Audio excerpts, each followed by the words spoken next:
자, 오늘은 미리 말씀드린 것처럼 자녀들의 학습 지도에 대해서 한번 생각을 해보겠습니다. 첫 번째는 어머니의 사전 준비, 계획을 좀 세워야 되고요.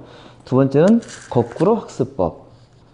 되게 중요한 개념이죠. 거꾸로 학습법. 그 다음에 세 번째, 많이들 사용하고 계실 텐데 오답풀이 노트를 별도로 사용하는 방법. 그 다음에 또 중요한 개념입니다. 주기적 반복 학습에 대해서 얘기를 나눠보고, 그 다음에 다섯 번째, 심화학습, 서술과 논술까지 배우는 공부해 나가는 방법에 대해서 얘기를 진행해 보겠습니다. 자, 첫 번째, 어머니의 사전 준비. 지난 시간에 한번 말씀드린 것처럼요, 사회나 과학이나 사실 뭐 다른 과목들도 마찬가지인데, 어머니들께서 미리 학교에서 배우는 단원들이 어떤 단원인지를 1학기에, 그 다음에 또 중간고사를 준비하고 있다면 1학기 중간고사까지 진도가 나갈 만한 그런 단원을 미리 파악해 두는 것이 좋습니다.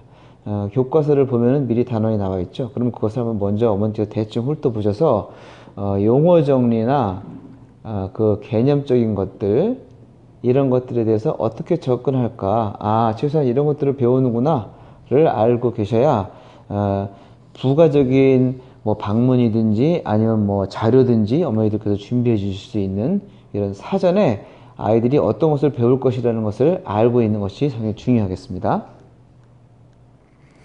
자, 두 번째는 거꾸로 학습인데요. 이거는 현재 4학년 4회 책입니다. 촌락의 형성과 주민생활이라는 단원에 촌락의 위치와 자연환경, 촌락의 생활모습, 변화하는 촌락, 촌락의 문제와 해결. 자, 이렇게 단원이 있습니다. 이 책을 아이들이 공부할 때 여러분이 어머니들께서 이제까지 어떻게 시키는지 한번 생각해 보세요. 자, 처음에 이 왼쪽에 보면 그 개념 정의가 쭉 써 있죠. 이렇게 여기 밑에도 있고, 그다음에 여기 용어 사전이 나와 있습니다. 아이들도 읽어보면서 공부를 하겠죠. 자, 그런데 아이들이 여기 나와 있는 모든 철자를 다 읽어주는 게 좋은데 대충 뭐 이렇게 읽게 되죠. 어쨌든 이렇게 읽은 다음에 바로 아이들이 개념 확인하기 문제를 풀기 시작합니다. 자, 이게 잘못됐다는 겁니다. 이 개념 바로 읽고 문제를 바로 풀면 사실 틀린다는 게 좀 이상하죠. 물론 그래도 틀리는 아이들도 있습니다만 이렇게 해서는 머리에 오랫동안 남지가 않아요. 그래서 거꾸로 학습은요, 특별히 공부를 더 열심히 하고 자기 주도적으로 할 의욕이 있는 아이들은 처음에 개념부터 읽게 하는 것이 아니라 문제를 먼저 풀게 합니다. 문제를 먼저 풀게 하면서 자기가 이것을 개념을 정의해 나가는 거죠. 바로 뒤에 이어서 설명을 하겠습니다만 그 오답노트 활용, 이 문제를 먼저 풀게 하고 문제를 풀면서 자, 이 1번 문제가 다 틀렸다. 그럼 여기다가 이렇게 표시를 하게 합니다. 뭐 별표 표시를 해도 좋고 2번도 틀렸다. 맞았으면 그냥 넘어가면 되고 이렇게 틀린 것들을 오답노트에 기록하게 되죠. 1번 중에서 요 가로 2번만 틀렸다. 그러면 이렇게 표시를 하게, 작게 표시를 하면 되겠죠. 먼저 문제를 풀게 하는 거꾸로 학습법을 활용하는 방법이 좋습니다. 그 다음에 용어를 또는 정리된 것을 읽어보게 하는 것이죠. 이렇게 거꾸로 접근하는 방법이 좋고요. 그 다음에 자, 용어를 먼저 공부를 하는 방법을 그대로 쓴다 할지라도 여기를 문제를 오늘 여기에 내용을 먼저 읽었다라고 한다면 바로 문제를 풀게 하는 게 아니라 자, 오늘 공부에 여기 페이지를 공부하게 하고 문제를 풀지 않고 그 다음 페이지를 또 정리된 것을 읽게 합니다. 문제 풀지 않습니다. 문제는 나중에 푸는 거죠. 자, 여기 보면 또 기본 다지기 문제가 있는데 문제를 풀지 않습니다. 문제를 정리된 것을 금방 공부하고 문제를 바로 푸는 것은요, 별로 도움도 안 되고 그리고 오랫동안 기억도 되지 않아요. 특별히 문제를 풀 때 이것을 정리된 것을 읽고 여기다 바로 답을 쓰는 경우가 있어요. 이거는 아주 나쁜 방법입니다. 무엇이든지 잘하려면 반복을 해야 되는데 나중에 복습을 시켜야 되는데 답이 써 있으면 복습이 안 되겠죠. 자, 거꾸로 학습법에 대해서 한번 잘 생각해 보시기 바랍니다. 뒤에도 이어서 말씀을 드리겠습니다. 자, 이제 세 번째, 오답풀이 노트 사용. 아까 설명을 드렸듯이 문제를 푼 다음에 문제를 풀 때 그 책에다가 바로 답을 쓰면 안 된다고 말씀드렸죠. 나중에 복습을 해야 될 때 이 답 때문에 공부가 안 돼요. 그래서 문제집 한 권에 반드시 풀이집, 이걸 뭐 풀이집이라고 해도 좋고요. 그 다음에 오답 노트라고 해도 괜찮습니다. 이 한 권대 한 권 1대1로 준비를 해서 예를 들어서 오늘 2016년 뭐 2월 2일이다 라고 하면 이때에 페이지 10쪽과 15쪽을 풀었다 라고 이렇게 적어 놓고요. 그 다음에 여기서부터 1번의 답은 뭐, 2번의 답은 뭐, 3번의 답은 뭐 이렇게 적게 해서 맞았는지 틀렸는지 여기서 채점을 합니다. 해설지를 보고 여기서 채점을 해가지고 맞았는지 틀렸는지 표시하고 문제집에다가는 틀린 번호에다가 살짝 앞에다가 이렇게 표시만 해 놓으라고 했죠. 자, 이렇게 문제집에다가 직접 답을 쓰지 말고 이 풀이집을 반드시 가지고 있어야 됩니다. 이 풀이집에다가 해설을 보면서 답을 적고 틀린 것과 맞은 것에 대해서 책에다가 표시를 해두는 거죠. 그리고 나서 자, 틀린 것들은 어떻게 하느냐? 이게 중요합니다. 틀린 다음에 그냥 다음 페이지로 넘어가는 것이 아니라 이 틀린 문제는 반드시 해설을 보면서 왜 틀렸는지를 스스로 파악을 해야 됩니다.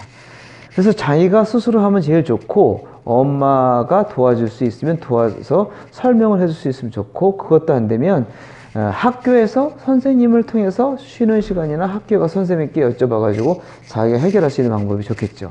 반드시 모르는 문제는 해설이나 누군가의 도움을 받아서 이해하고 넘어간다. 이게 아주 중요합니다. 자, 이것은 에빙하우스의 망각국선이에요. 인간이 어떤 정보를 받아들였을 때에 얼마나 빨리 잊어버렸느냐, 언제까지 기억하고 있느냐를 아는 건데요. 한번 정보가 들어간 다음에 약 20분쯤 지나면요, 기억하는 것이 약 58% 정도 기억하고 있다고 합니다. 그 다음에 1시간이 지나면 44% 정도를 기억하고 있대요. 그리고 9시간이 지나면 약 36% 정도, 6일 정도가 지나면요, 6일 이때쯤엔 약 25%를 기억하고 있다고 합니다. 그리고 뭐 31일쯤 되면은 21% 정도로 기억하고 있다는데, 사실 21%를 기억하고 있다는 것은요, 100 중에서 그 반도 안 되는 21% 정도로 기억하고 있으니까 이건 다 잊어버리고 있는 거죠. 거의 좀 들은 적이 있다, 배운 것 같다 라는 정도죠. 사실 1시간 지나면서부터도 44%를 밖에 기억을 못하고 있으니까 거의 잊어버렸다고 볼 수 있죠. 이렇기 때문에 주기적으로 이 잊어버리는 기억을 다시 살려서 또 100으로 만들고, 또 잊어버릴 때 또 다시 살리고 100으로 만들어주고, 이렇게 자꾸 반복적으로 해서 이 기억을 오래가게 해서 나중에는 잊어버리지 않는 장기 기억으로 만들어 줄 필요가 있다는 얘기죠. 무엇이든 잘하기, 특히 공부는 잘하려면 반복을 해야 되는데 이 반복이 되게 중요합니다. 그런데 그냥 반복이 아니라 이런 주기를 찾아서 하는 반복이 정말 중요하다는 겁니다. 자, 제가 여기다 표를 하나 만들어 놨는데요. 이게 바로 주기적 반복 학습을 시키는 표입니다. 사회, 과학, 수학 뭐 여러 가지 과목이 있고요. 이거를 매일매일 공부를 하게 하는데, 아까 제일 처음에 말씀드린 것처럼 어느 페이지를 공부한다라고 할 때 여기다 사회 페이지 10페이지부터 17페이지까지 공부한다. 월요일날. 자, 이때는 문제풀이를 할지 개념 정의를 할지 용어 정리 공부를 할지 여기다 적어놔도 좋겠죠. 과학도 예를 들어서 몇 페이지부터 몇 페이지, 수학도 몇 페이지.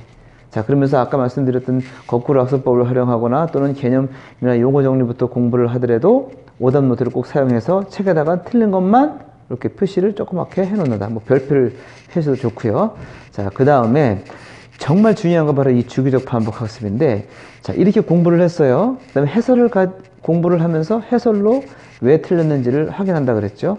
그 다음에, 자, 그 다음 날에 이 다음 페이지를 또 공부를 하겠죠. 10페이지부터 18페이지부터 21페이지까지 이렇게 공부를 해 나가다가, 저 같은 경우는 일주일 단위로 7일 단위로 요거를 적용했었는데, 우리 자녀들의 기억력이나 그 자녀들의 주기를 한번 처음에는 좀 이렇게 훈련을 하면서 테스트를 해봐야 됩니다. 얘가 얼마 정도 지나니까 잊어버리는구나, 이 생각을 하면서 아이들을 지도를 하면 되겠습니다.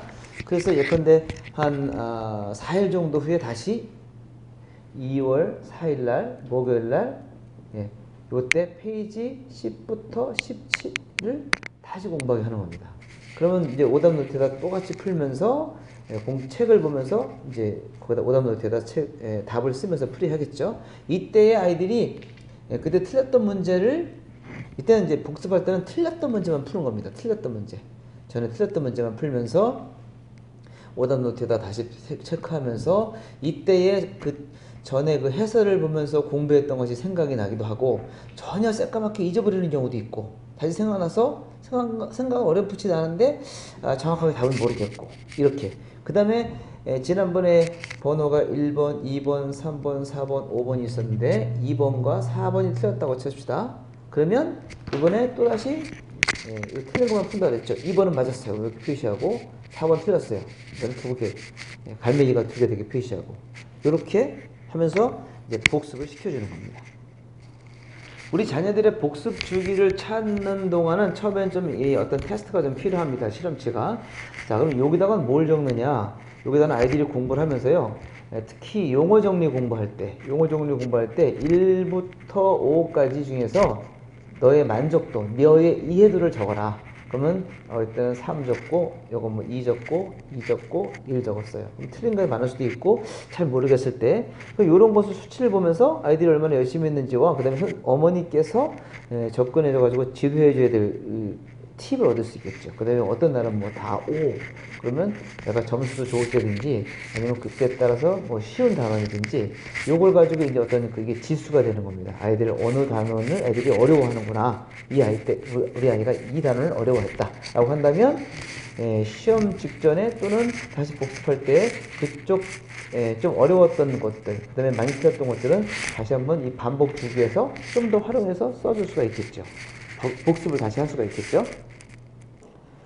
자녀들이 책을 가지고 공부할 때 책을 선정하게 될 텐데요. 책마다 패턴이 있어요. 이렇게 용어 정리가 있고 뭐 개념 확인하기 문제가 있고 또 용어 정리 개념 확인하기죠. 그 다음에 기본 다지기 이 책 같은 경우는 이렇게 되어 있고 그 다음에 실력 인력이라는 문제가 있습니다. 한 단원에 대해서. 그 다음에 서술형 연습하기인데 서술 논술 문제는 지금 풀면 안 됩니다. 이것은 나중에 더 주기적인 복습을 그 표에 의해서 한 다음에 나중에 시켜주는 게 좋겠죠.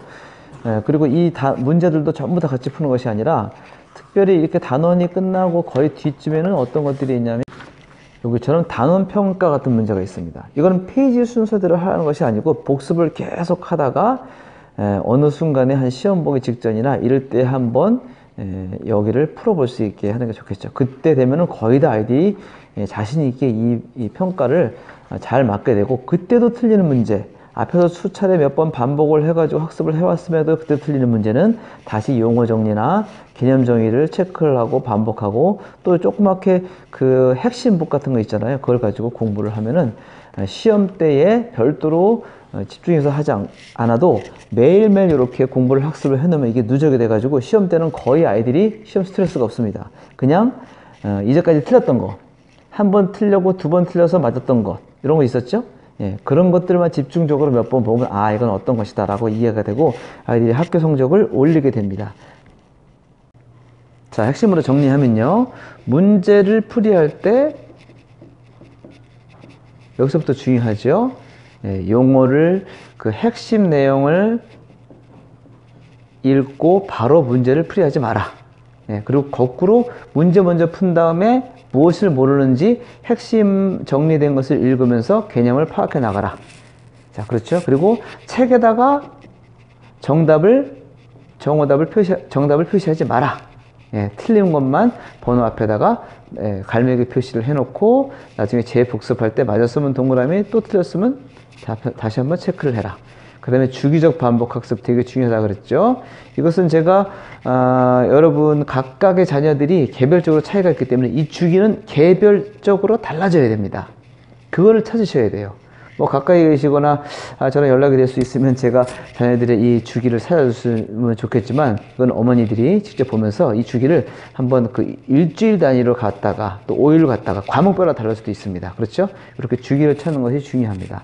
그리고 특별히 심화학습이나 서술 논술 문제는 나중에 그 단원을 몇 바퀴 주기적으로 돈 다음에 한번 이거 다 이 정도는 충분히 학습이 됐다라고 생각했을 때 그때 서술 문제를 풀이하게 하는 게 좋습니다.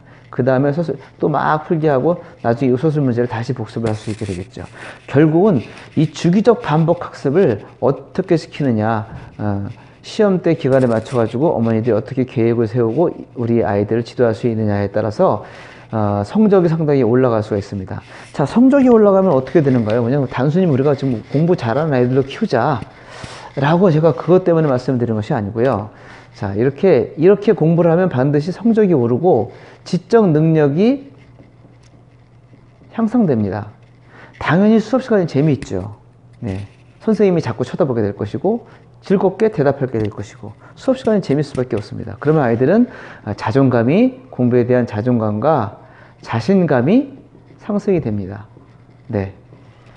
이런 상태에서 아이들이 무엇을 하든지 간에 난 할 수 있어, 나도 잘할 수 있어 라는 생각으로 결코 좌절하지 않고 계속 승승장구 공부를 해나갈 수 있다는 겁니다.